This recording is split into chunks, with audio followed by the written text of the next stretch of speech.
I can turn my Yeah, gain yeah, up. yeah. Let's That was see. louder. Any better? My Any volume better? is like an excitement. So if I'm excited, it's loud, and I can't not be. You both need a haircut. That's aggressive, Yes. Tim. I don't know. I Look. what's what's we probably could spend just out of hair. That is possible.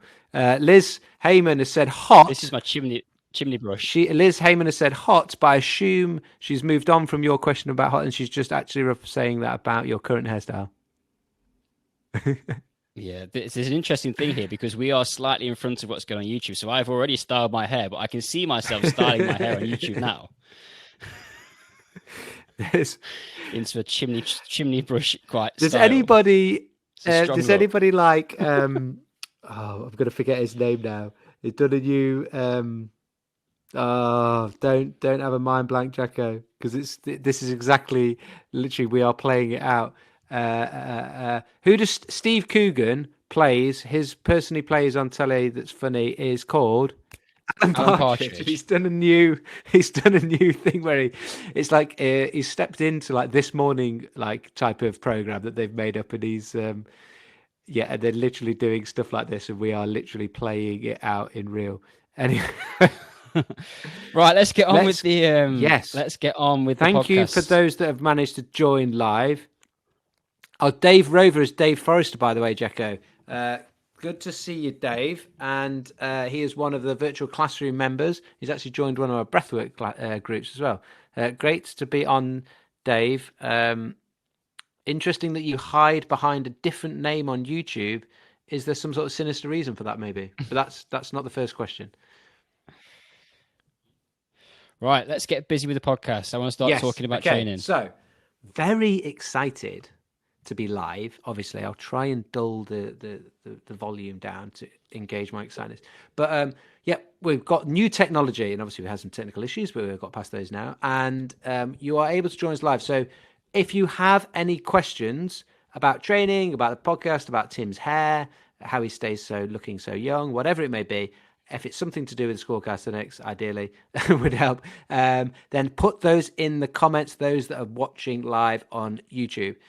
We do have a question, though, to kick it off, and it was one that came in. I forget, and apologies, I forget who sent this in. It was a little while ago. But it was quite a very good question, actually, one that there was a bit of a joke question, but actually potentially some depth to it. They said, do you guys still use weights at all anymore? And the joke part of it is they said they followed up with going, even if it's just like if you've got some old weights that you like prop your door open with, or do maybe it's part of your podcast studio or something. And it was a bit of a joke, but at the same time actually quite interesting because yes, we do predominantly bodyweight training, and we are utilizing our own body weight and all the goodness that comes out of that in terms of calisthenics training. But there's also a time and a place for different tools to help us with our training. Sometimes that's a resistance band, but sometimes that might be a weight. And there's different reasons why we might use weights as part of our training. And I'm not talking about just a weighted vest to try and make my pull-up strength be stronger. I'm talking a little bit, probably Tim will want to touch on like lower body wise for that. But there's also like, how do we use it from a sort of injury prevention and rehab or prehab style training, where we do utilize small little weights, not just as a prop for the door, but actually something that can be good for us. So do you want to kick off with, do you, or answer this first, just answer the question straight. Do you still use weights at all, Timbo? Yes. Shock horror. I know. Where should we go with this one first? Let's define. I think let's frame it within when we're talking about weights as what we mean by weights, and what I mean when I say do I still use weights, I mean external resistance.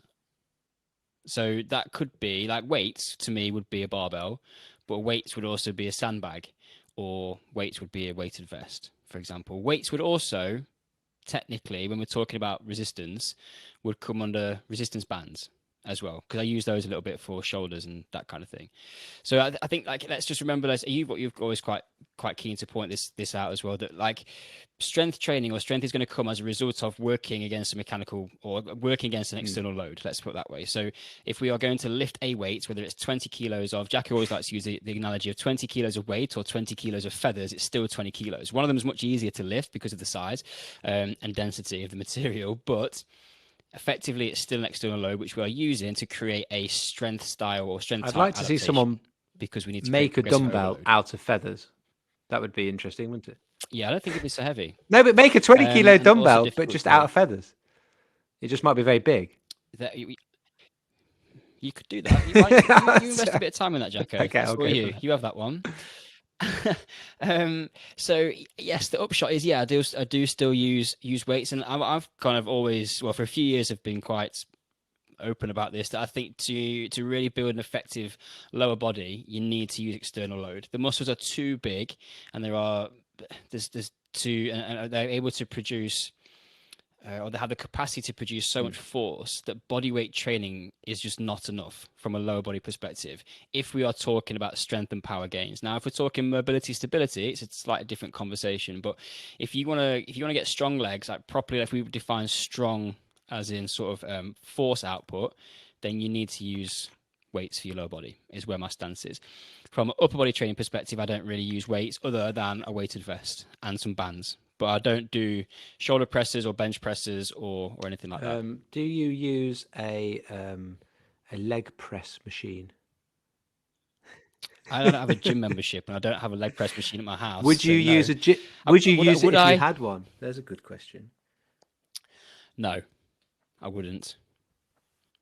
I don't need it. Like, it's in terms of bang for your buck, unless you're looking for a specific adaptation in a sporting context, most people wouldn't need to use a leg press. There's far better exercises to choose from before you end up at leg press, I think. Yeah, definitely good. You could make a leg press machine out of feathers. So that's the last feather. Move away from the feathers. Feather question. That's feather gag. What about then? What about yeah, though in terms of? So I've been doing some work, some investing in my physical pension, foundation sort of work on. You know, we've talked many times about the number of like shoulder injuries we've had from rugby, etc., and those things you still manage from time to time. And I've been doing some work where. Not just, yeah, some work has been like with a resistance band for sort of like rotator cuff, serratus anterior, some sort of good just shoulder health work.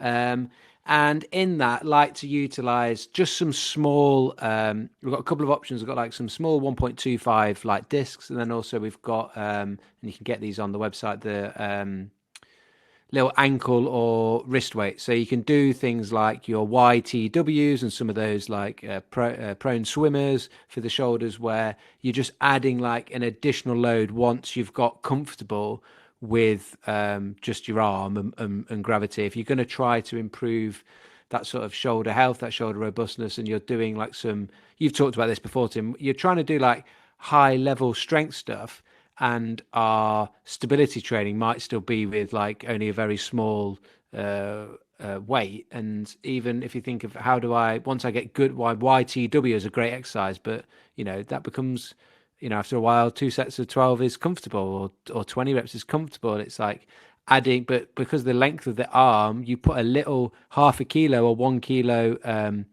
wrist weight on, or hold a little disc, like you only need a tiny little biscuit there, and it increases demand quite significantly. And I've been using that in my sort of movement preparation warm up parts of my training, or on like I do like a rest day. It was like a bit of a rest day, but like a deload day, where I just do some like low level prehab rehab style exercises for sort of rotator cuff, and as I say, that gives just that little bit of like additional load to help with that. And just using that time recently to build that sort of base, that foundation, I'm seeing the benefits of that when I then go into try to some, you know, harder strength based work. Yeah, I think the point of this is like it's using the right tool for the right job. So there's nothing wrong with like using weights. Like, I'm not trying to kind of say that shouldn't be part of a program. Calisthenics is better than bench press, like, okay, that's probably a different podcast. But if you want to do bench press, barbell based work, then crack on. Absolutely no problem with it. I think the question is coming from a point of you mainly do calisthenics, so do you still do weight training? Now, from an upper body perspective, I don't think I can get anything additional from my own personal perspective and experience from weight training that I can't get from doing bodyweight training. And there's a number of different reasons as to why I think that, from just a integration perspective, the human movement system perspective, what happens to around the shoulder, particularly for upper body based movements when you're doing more closed kinetic chain exercises. And on top of that, though, we say, yes, we are going to use them for preparation work, for activation work, potentially. But I'm never really looking at something and go, right, today's a shoulder press day, so let me get on a barbell. I would always do my shoulder-based work in a pike or elevated push-up type position, just because that's what I enjoy. But if you want to go on barbell shoulder press, absolutely no problem with that whatsoever. Now, if you want to go down the route of going, well, what tool is right to get strong lower body, that's where I think the weights come in. So, and then you start kind of going, you've got to get into that and go, what kind of strength do you want? So for me, my lower body strength based work at the moment, and because of training from home, is more geared towards endurance than it is towards a maximal strength or power adaptation. That might change a little bit over the summer, but so perfect. Like in terms of what I've got at home, I've got a barbell, 20 kilo barbell. I've got 50 kilos of weight, two tens and two fives. And I've got two weight vests, one which was a bit older, so the Velcro is broken, and a new one. So, and I've got a 50 kilo sandbag, or a sandbag that I can put 50 kilos in. So a combination of all that sort of stuff, I've got more than enough weight from what I need to train at home. So for example, if I want to go front squats, I could put the weight vest on. There's my 20 kilos, and I can put I can use a sandbag at 50. So I've got a 70 kilo front squat. Now some people will be like, crikey, Tim, start lifting. 50, 70 kilos isn't very much at all. But then I'll go and do that in an endurance type capacity, or I might go and do it with supersetting it, or whatever it might look like. But I've just got these different combinations without having to have 150 kilos worth of plates, which, let's be honest, are expensive. And unless you've got racks and bars and a rack to put it on, or you're using benches, you get into that kind of territory. You need quite a lot of space in a home gym. Whereas my sandbag is on the floor next to me now. I stand it up on its end. It takes up it's about 30 centimeters across. Brilliant. My vest kind of packs away in the corner. And my barbell, the barbell's a bigger piece. But I got that when Leicester Tigers apparently changed their gym and somebody donated a barbell to me. I thought it's a useful thing to keep. But would I buy one now? Probably not. I would probably just make do with the weight vest and the sandbag. And to kind of just, my last point on this one is going, okay, well, 70 kilo front squat might not sound a lot, but if I'm doing single leg squats with a 20 kilo vest on, I'm doing all right.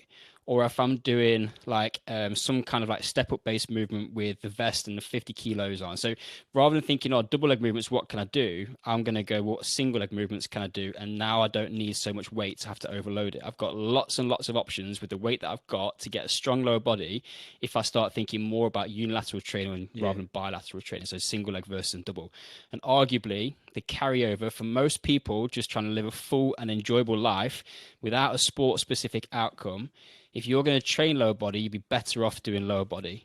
Be better off training single leg exercises, because most of your life, you're going to want single leg type exercise or single leg type strength. You want to climb mountains, you want to go skiing, you want to go running, all that sort of stuff.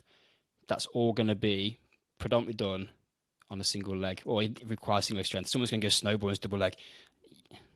Stability, mobility. Yes, we can pick up on that if you want. Sorry, that was a bit of download. I just told you everything. I was just thinking. That's all I've got. I'm done. I was just thinking. I mean, you talk about single leg squatting with 20 kilo vest on, or you could chuck the sandbag over one shoulder. One of the great things about the sandbags, again, they're available on the website from Heavy.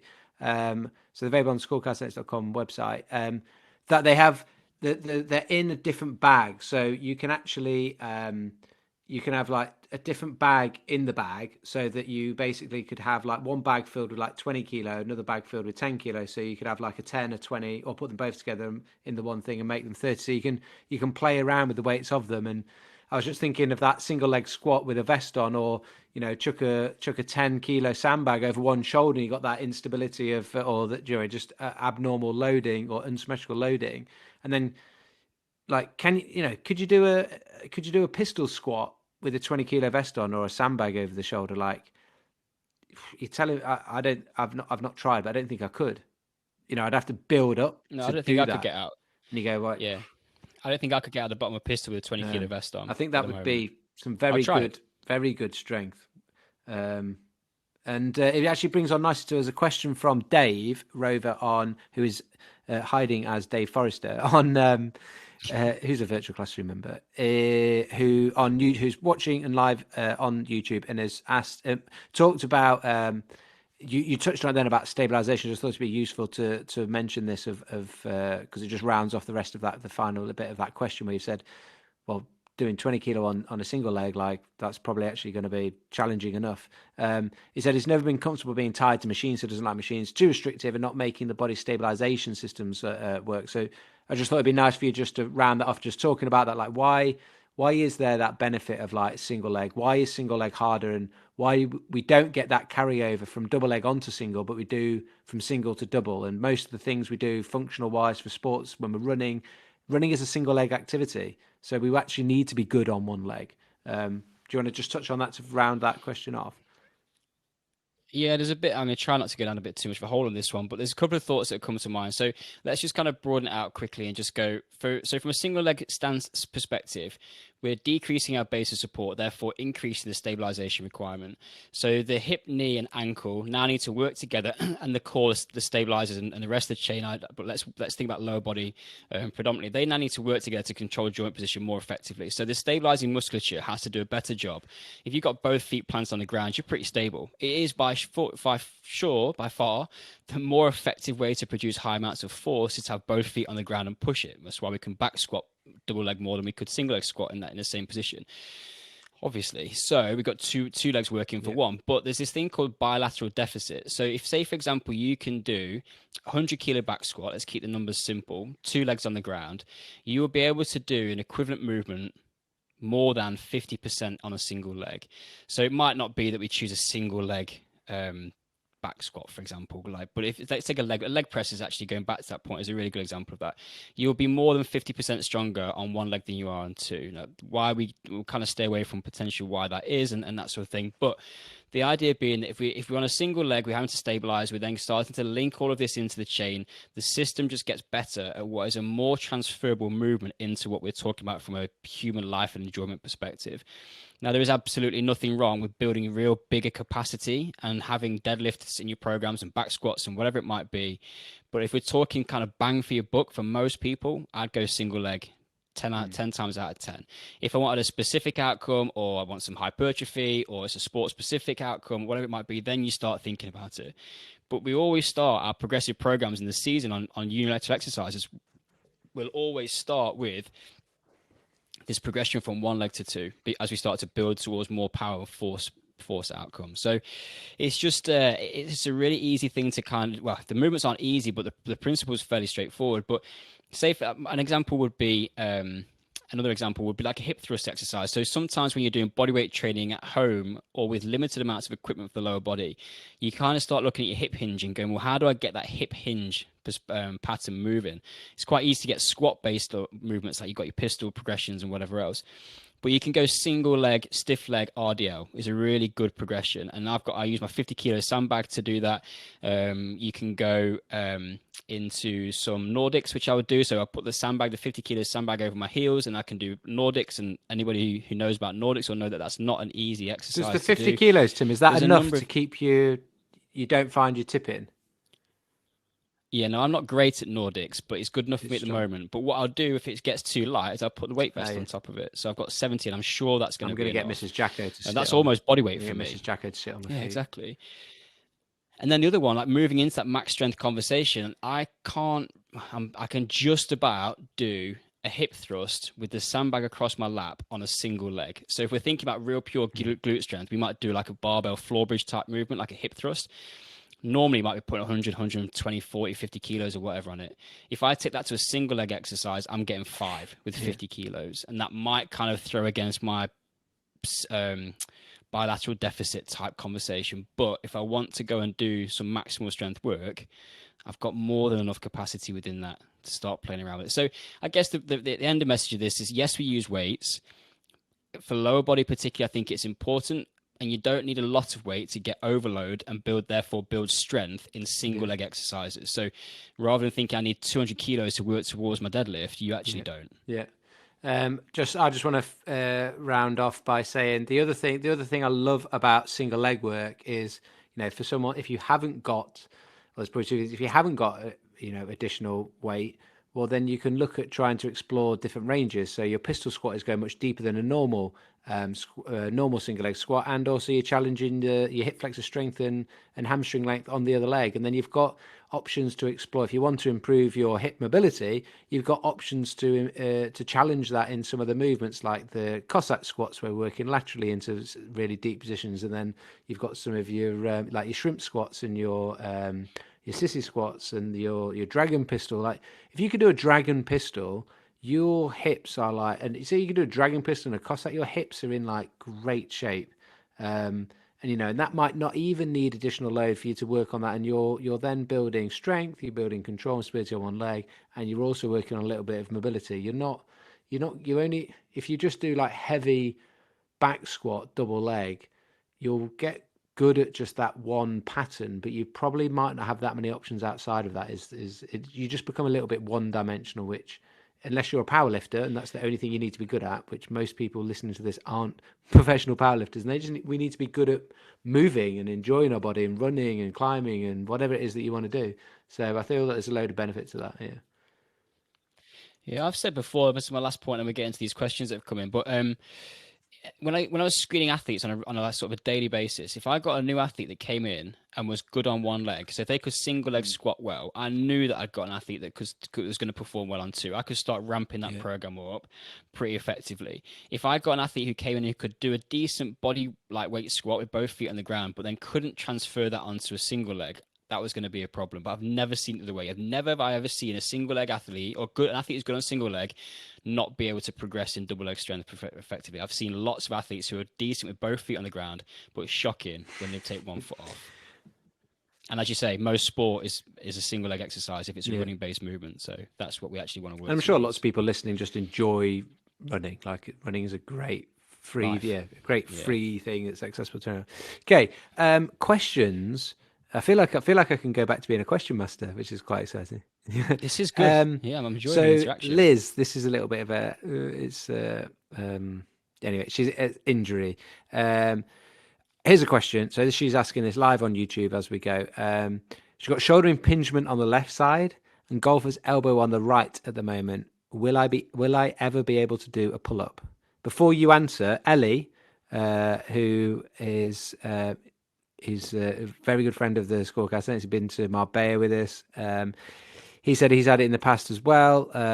It will pass in capitals. Trust your body's strength and what is weak. So there's a little bit of interest in that, strengthening what's weak. We had on the podcast recently, physio from America, Dr. Kickass. I'm going to forget his real name, Dr. Kickass, and he talked a little bit.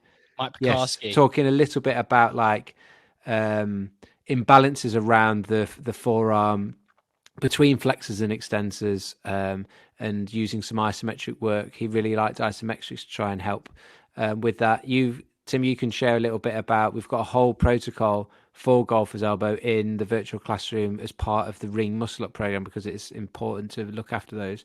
I think I just want to say, Liz, like, to emphasize what Ellie said, like, not only look after your body, like listen to your body. Like there's a couple of things going on there, isn't there, in terms of like shoulder impingement, and then on the left, and then on the elbow on the right. And probably the first thing we would always suggest is going to see a physio to get that checked out. I'm assuming potentially, rather than that being a self-diagnosed shoulder impingement, you may have already seen someone, but get to see a good sports physio and get a proper assessment and get some proper individualized rehab plan and exercises to do, that someone has physically seen you and looked at you, rather than we'll give you some general sort of help with that, but that there's nothing listening to two dudes on YouTube is not going to be as good as going to see a proper physio. Good point. So the answer, Liz, is yes. You will be able to do a pull up again, providing you go through the Yeah. appropriate rehabilitation phases. So let it, like, as Ellie says, that it will pass. Golfer's elbow, effectively tendonitis of the inside of the elbow. For people who don't know what it is, so I was going to say medial, then I just switched it so people understand. But if you put your palm facing up, it's when you get soreness on the inside portion of the elbow on the bony point, and it's part of the inflammation from the tendon. So it can come from too much kind of like gripping and flexor overactivity. So if you do a lot of ring muscle up training, we're in false grip, or if we're just in our pull-ups or row movements, we're kind of cocking this wrist ever so slightly to squeeze out a little bit more range, we can find that we start to get a lot of tension. I actually think it might still be there, but I did a little bit of a self-care thing over the summer on Instagram stories around elbows as well, which you can probably go and find in our highlights It's there. It's on. reel. I think it's saved on there. Highlights. So ultimately, if I start to get a little bit of flare up of my elbow, what I'm thinking about is starting to drop down the volume in any pattern, which is going to start to aggravate it. So we want to move away from pain. Rest is the biggest factor in giving tendons time to heal. If we continue to train with them, even though this kind of, the thing with golfer's elbow is it's not debilitating pain. You can train with it, but it's just really uncomfortable, and you know it kind of nags away at you. It can, of course, get quite chronic. But if you stay away from pain and you start moving through patterns, then you're doing all right. You can continue to train, but just try and move out of those shapes that are causing that issue. As Jacko said, the best person who's going to give you some advice is going to be a physiotherapist. We're going to need to get some tension out of those forearm flexors. We might have to do some strengthening work on the extensors, and we're going to need to allow the tissue some time to heal. That's kind of like the upshot, and there are a number of different ways that we can do that. Now, the shoulder impingement could be linked to the elbow. If we've been kind of trained with a compensatory pattern or something, it could be that those two are linked. It could be that they're separate. Again, a physio will be able to tell you that. And there's a number of different reasons why we might get a shoulder impingement. Ultimately, same kind of thing. We've probably got some level of muscle imbalance. Some things are too tight. Some things aren't strong enough. And what's happening is the head of the shoulder is being pulled into a suboptimal position, and it's probably just now catching and grinding within the socket on the structures that surround the shoulder. So those things are all fixable, but you've got to kind of just bite the bullet and move to a place of, I need to fix these things so I can move forward.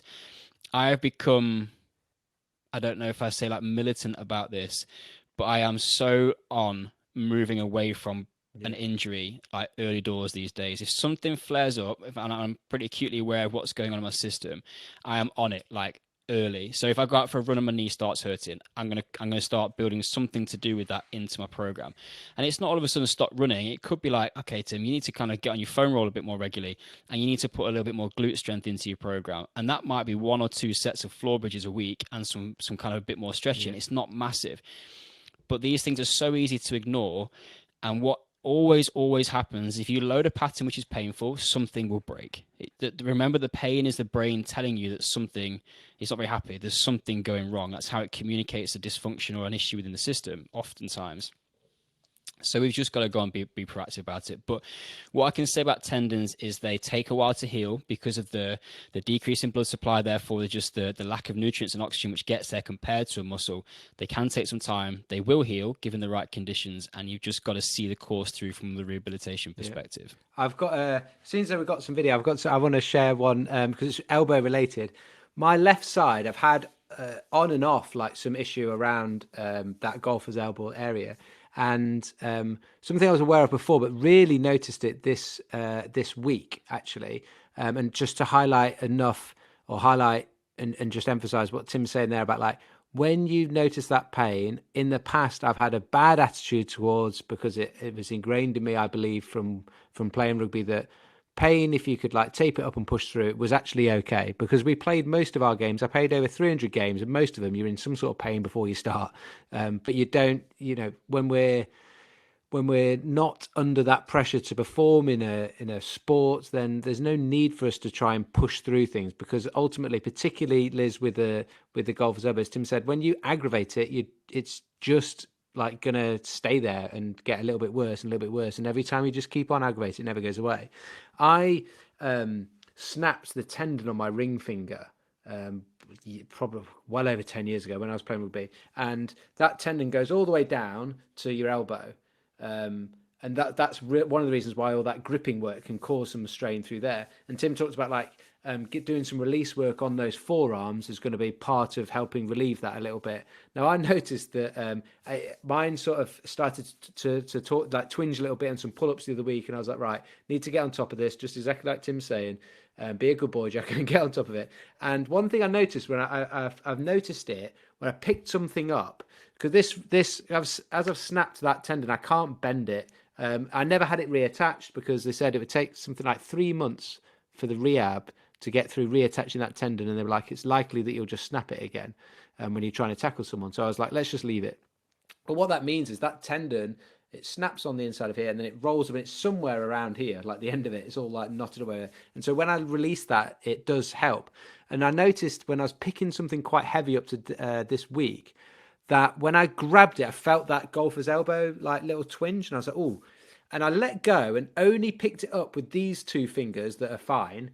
And I had no pain whatsoever. And then I like tried to let that finger try and do something, and I felt it kick in straight away. So it was like very clearly linked to this injury, like specifically for me. And so I'm doing getting some release work on that tissue is like helping that, but being able to identify what's going on, staying away from the things that hurt it, and then doing some work to try and relieve that and release that is, you will get through that is then my encouragement. So don't do the thing that a lot of people have done and I've done in the past, is like you just put up with it and just try and get through it and it'll be okay. Like you need to take action and do something about it. And as Tim said, the earlier we can take action with any of these things, the better. That's probably like the best bit of advice you're going to get around managing injuries and pain.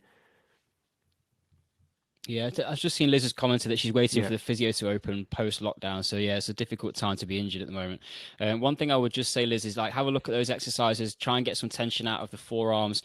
And the other one that's like I'm going to steal it from my nutritionist at British Swimming, Steph Brown. Collagen for tendon repair as a supplementation is what we would normally prescribe. So it might be worth having a little look at the evidence behind using collagen supplementation to help the tendons to heal up a little bit. So, but yeah, get on that massage. The massage is the kill. Is the kick, is the real one. Like get some tension out of it and stop it from pulling on the tendons. And when you're training, don't train through those painful patterns. So hope that helps. Oh, and yeah, we've both had a lot of injuries in the past, and we know it flipping sucks. I hate being injured, so we feel your pain, Liz.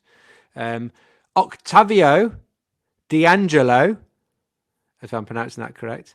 Ottavio. Ottavio. I think I said Ottavio. It'd be Italian, maybe. Yeah, D'Angelo. Question. This is live on the YouTube. So thanks to those listening live and asking these questions. I train the lower body twice a week in the gym, upper 3 times in the park. Should I turn one of those 3 days of the upper body training into the gym using weights? Objective is strength, by the way. I know Tim's gonna. The answer is gonna. We're both laughing because it's gonna. The answer is it's gonna depend, right? What do you want? If you're say, and just to give some context, if your upper body strength work is because you want to do a handstand push up or a frog to handstand, then we would recommend doing training that's specific to that. So rather than doing shoulder pressing, you're doing frog stands and pipe push ups because there's a specific adaptation that you need. So the said principle, specific adaptation to imposed demands. We want to be doing, yes, shoulder press is going to help for your shoulders, but there's nothing more specific for like a frog to handstand than training those actual frog to handstand patterns. If you enjoy lifting weights more than you like doing bodyweight training, then then go for that. But it would my thing on it would be, yeah, it depends on what you want and what do you enjoy doing.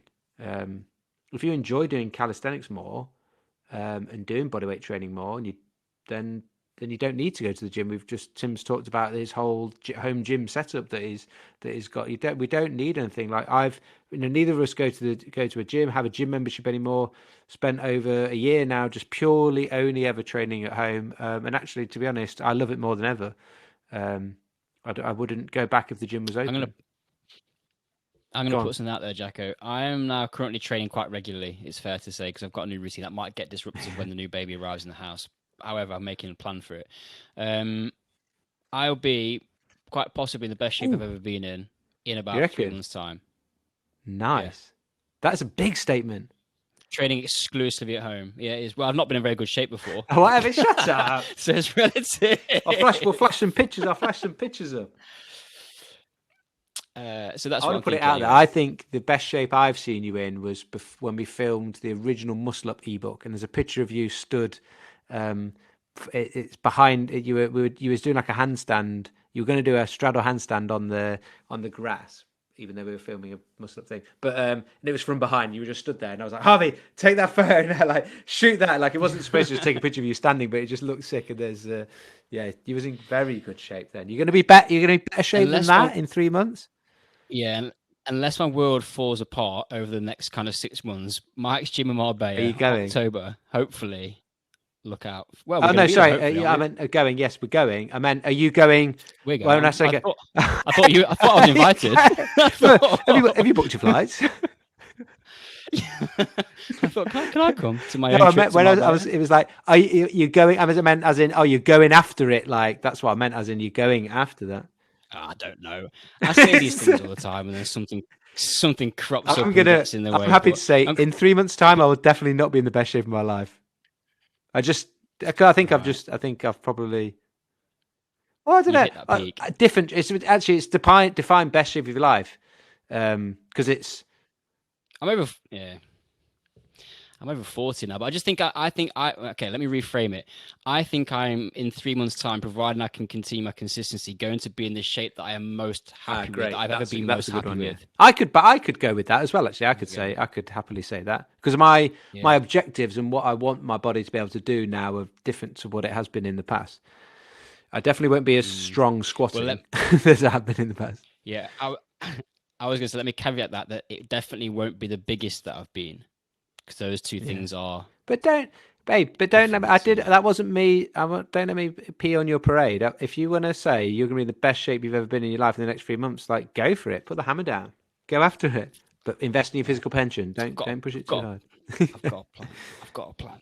I've got a question that Dave asked that I want to just touch on, because I think it's going to be our last one, Jacko. Yes. Just conscious of time. Of course. Conscious of time.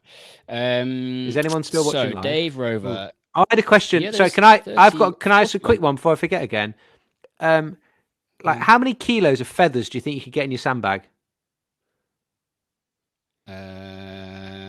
Guess. You could give a serious answer to a stupid question if you want. I just forgot to ask it earlier. 4. It's interesting though, isn't it? Like, you could cram them in. Are they ostrich feathers? Oh, they'd be expensive, wouldn't they? I was just thinking pigeons. Oh no, sorry. Though, no animals will be harmed. This is just a joke. Anyway, move on. Then let me get. Anyway, so I'm going to put actual pigeons in my sandbag. No, that would be good. Don't. Dave Rover's question. He's getting all the questions. When you've reached the limit of resistance body weight, I'm going to admit, Dave, if I'm going to read this out raw, I need to read it properly, or you need to type properly. I'm not quite sure where the error lies at the moment. When you've reached the limit of resistance body weight provides, it was me, sorry, you needed a comma, in a particular movement, do you automatically look to add external weight or look for a more challenging form of that movement? Yeah, that's a good question. That was a very good question. Sorry, I jumped. Go on, Jack.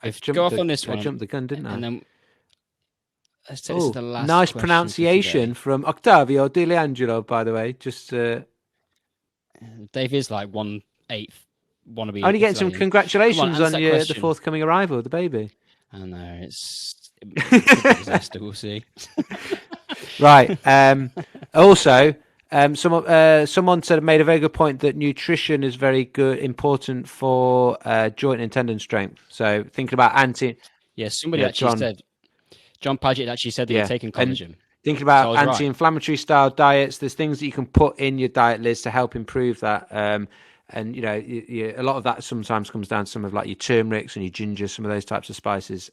Or there is a whole section for that in the nutrition and health course that you've got inside the virtual classroom. So if you haven't looked at that, do check out the nutrition and health course done with in partnership with Michelle Meinking, who's works in professional sport as a registered dietitian nutritionist. So she, as we say, done in partnership. All of the good information in there is from her. I just chat to her a little bit at the beginning to intro it. I just wanted to highlight that because not a lot of people know that is available. That was a new thing we did last year. Right, it's Dave. Oh, right. So again, so annoyingly, it's gonna like depend, and it'll probably be a little bit different between you and me. I at the moment probably edge more towards looking for a more challenging form of the movement, in terms of, because I've spent a long time with being very tight in the hips and hamstrings and stuff that, um, my desire is to improve that, and so I'm more interested in using that as my form of progression rather than just adding additional load all the time. But saying that, the caveat is that when I add some additional load to some of my like bog standard movement patterns, like my single leg squats and things, as we've already talked about, building a little bit more strength with some overload of weight helps with the like extra range of movement that I'm trying to create. So the two sort of go hand in hand, but for me at the moment, my focus is a little bit more towards the mobility and challenging with this type of movement rather than just simply adding an additional load. Like, I've got one thought for you, Tim, right? Something that's gone through my mind is, particularly since we've been talking a lot about investing in your physical potential and what do I want to be able to do when I'm older. And like, I still like to be able to do pull-ups and things like that, even when I'm like really, really old. I'd like to be able to do a human flag when I'm pretty old, but I'd still like to be able to do pull-ups. And I think about like, if I'm stronger at pull-ups now, that's obviously great and going to help with that. But say I'm like 70 and I'm still training, like God willing, I'm thinking, I might be wrong. I'm thinking I don't really want to be doing pull-ups with like weight. I just feel like that's just going to be a bit like over the top. So I'm sort of thinking, well, do I then really need to do pull-ups with weight now? And the answer could still be yes, but it's just a little. I think it's been an interesting question I've been asking to myself and going, well, if you don't want to do that then in the future, then maybe you could work on lots of different pull-up variations, if you like, rather than going for additional. And even actually, you're talking about that single leg change into single leg squats. Well, I could do some single arm progressions, which actually is going to give me plenty of overload, but without having to use an additional load. So, um, yeah, a few random thoughts after. But the question originally was about lower body, wasn't it? Just more around like when you Oh, add so it load, wasn't lower body add weight. specific. Yeah. No, I No, don't I'll think go so. for a more challenging movement Um, for me. Yeah, I kind of it goes back to Jacko said it Mm. depends on what I want. So if I, for example, okay, so here's an example. I've been working on fairly basic patterns recently of vertical push and pull from an upper body perspective. So with those at the moment, because the general focus is just a little bit of hypertrophy, a little bit of volume, just those I am starting to get overload with by adding weight because I don't want to change the Yeah. movement pattern. I've got pipe push-up variations. I might add range of movement is typically where I go. So, for example, my Wednesday shoulder session has got elevated pipe push-ups in there, feet on my bar stool, and then hands on the parallel bars. So I'm moving down through that full range of motion. And now I've also added load to that movement as well because I'm seeking that overload in that pattern. I could have taken that to something on the rings, which is I've got those in my week as well. So yeah, there's a combination. It depends on what the adaptation is that I'm Mm. looking for both, but typically at the moment, my training is more about overloading through intensity of weight or adding weight through playing around with percentage one repetition max intensities rather than seeking specific adaptation through more complex movements. I am training early in the morning and I like the simplicity of the basic Yeah. movements. To come in and be challenging myself with quite advanced progressions at that time of the morning is not, I'm not Yeah. there yet. But that might change in the summer when the lights is lighter in the morning and I can get outside possibly. But we'll see on that one. So my last point, Yeah. Jacko, let's wrap up with this one as you're talking about with like I think you question about do you go weighted pull-ups now or do you go movement variability now Mm. based on what you think you want to be Yeah. able to do when you're 70? I think all roads lead to That Rome. Is is that the right. right Yeah. phrase? I think you could probably do it either way because I would just look at it and go, how much capacity you're building. Now, I think the benefit of doing weighted work is it's going to shift you more into potentially a more neurological adaptation. Having said that, if you can only do 3 archer pull-ups, then that's Yeah. also going to be more neurological anyway than working higher rep ranges. So I think both would be of benefit. And I think you could probably attack it either way. And what I think you probably say, if you could do 4 or 5 different pull-up variations quite competently for 6 to 10 reps, or you could do one pull-up variation with an extra 25 kilos around your waist. To be honest, I suspect you're probably going to end up in the same place. Probably the bigger question is, am I going to get fat when I'm older and be heavier? That'll make my pull-ups No, I don't hard. think so. I hope I'm just going to gradually I think get you're going to get skinnier. smaller. Just get skinnier and skinnier. You and I are going to be like those like shriveled up old men, bit saggy. Something that used to look like pecs, but now just look like a floppy 80-year-old. I've shaved my beard for the podcast, and well, it looks better. It also makes my face just look skinny. Anyway, Dave did have a comment said in the comments. Only 22 characters on the chat, so he wasn't wasting any characters with pronunciations and commas.